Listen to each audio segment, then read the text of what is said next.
ଦେଖିବି ଚାଖିବି ତମକୁ କହିବି ସେ ନୁହଁ। ତମେ ନିଜେ ଦେଖ, ଗୁଗଲ ସର୍ଚ୍ଚ କର କୋଉଟା ଠିକ କୋଉଟା ଭୁଲ, କୋଉଠି କୋଉ କଲେଜରେ କୋଉ କୋର୍ସ ଅଛି ଭଲ ଅଛି, ତମେ ତମ ମାର୍କ ୱାଇଜ କୋଉଠି ହେଇପାରିବ। ନିଜେ ତମେ ହୋମୱାର୍କ କରିକି ଆସ, ଏଠି ବସିବ, ଅଧଘଣ୍ଟା କାମ ସରିଯିବ। ଆଉ କ'ଣ ଆଉ ସାଙ୍ଗମାନେ +2 +3 ଆଡ଼ମିସନ୍ କଲେ ନା ନାହିଁ? ଏବେ ଚାଲିଛି, ମାସେର ଟାଇମ୍ ଅଛି।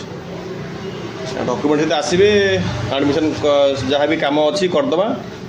ଆଉ ତା ସହିତ Aadhaar card, photo, residence certificate, income certificate, +2ର ମାର୍କସିଟ୍ ସବୁ ନେଇକି ଆସିଥିବେ।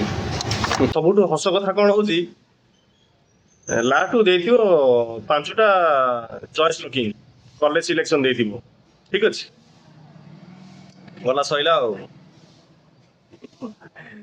ପାଖାପାଖି 7-8 ଜଣ ଆସିଲେଣି +2 +3 ଆଡମିସନ ପାଇଁ କି, 5ଟା କଲେଜ ସିଲେକ୍ସନ ସେମାନେ କରିପାରୁନାହାନ୍ତି। +2 ପିଲା ତ କରିପାରୁନାହାନ୍ତି, ଛାଡ଼, ଯୋଉମାନେ 10th ପରେ ଆସିବେ, +2 ପଢିବେ, କୋଉ କଲେଜ ପଢିବେ କ'ଣ କରିବେ ଏତେ ତାଙ୍କର ଆଇଡିଆ ନଥିବ। ଯୋଉମାନେ +2 ସାରିକି ଆସୁଛନ୍ତି +3 ଆଡମିସନ ପାଇଁ, ସେମାନେ ବି ଜାଣିପାରୁନାହାନ୍ତି। ପ୍ୟାରେଣ୍ଟସ ମାନଙ୍କ କଥା ତ ଛାଡ଼, ସେମାନେ କୋଉ କଲେଜରେ ପଢିବେ, କ'ଣ ପଢିବେ, କୋଉ କୋର୍ସ ନେବେ, ବି କନଫ୍ୟୁଜ।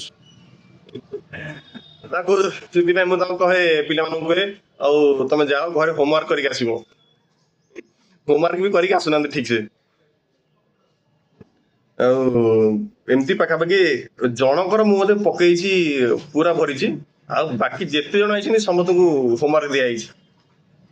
ଆସିନାହାନ୍ତି, ଆସିବେ 2-3 ଦିନ ଭିତରେ ସବୁ। ମୁଁ କହିଲି ଭଲ କି ଆକୁ ପଢିକି ଆସିବ, କାହିଁକି ଏଠି ବସିଲେ ତମ ଟାଇମ ୱେଷ୍ଟ, ମୋର ଟାଇମ ୱେଷ୍ଟ। ତ ପିଲାମାନେ ବି କନଫ୍ୟୁଜ, କ'ଣ ପଢିବେ କ'ଣ ନାହିଁ। ପ୍ୟାରେଣ୍ଟସ ମାନଙ୍କ କଥା ଛାଡ଼, ସେମାନେ କ'ଣ କରିବେ ଆଉ, ପିଲା ତ ପାଠ ପଢିବେ ଯାହା ବି ହେଲେ ଆଉ ଯୋଉମାନେ ବି +2 ଆଉ +3 ଆଡମିସନ କରିବାକୁ ଚାହୁଁଛନ୍ତି ଆସନ୍ତୁ, ତା ପୂର୍ବରୁ ଡକୁମେଣ୍ଟ ସହିତ ଆସନ୍ତୁ। ଆଉ କୋଉ କଲେଜ ନେବେ, କ'ଣ କରିବେ, ଡିଟେଲ୍ସ ଭାବିକି ଆସନ୍ତୁ।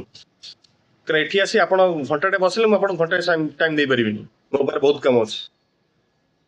ମ୍ୟାକ୍ସିମମ୍ ଲାଗୁଛି ଅଧଘଣ୍ଟା, ଗୋଟେ ଆପ୍ଲିକେସନ ଭରିବା ପାଇଁ ଲାଗୁଛି ଅଧଘଣ୍ଟା। ତ ଆପଣ ରେଡି ହେଇକି ଆସନ୍ତୁ, ଏଇଠି ଅଧଘଣ୍ଟା ଭିତରେ କାମ ଶେଷ, ଆପଣ ଯିବେ, ମୁଁ ବି ଅଲଗା କାମ କରିବି।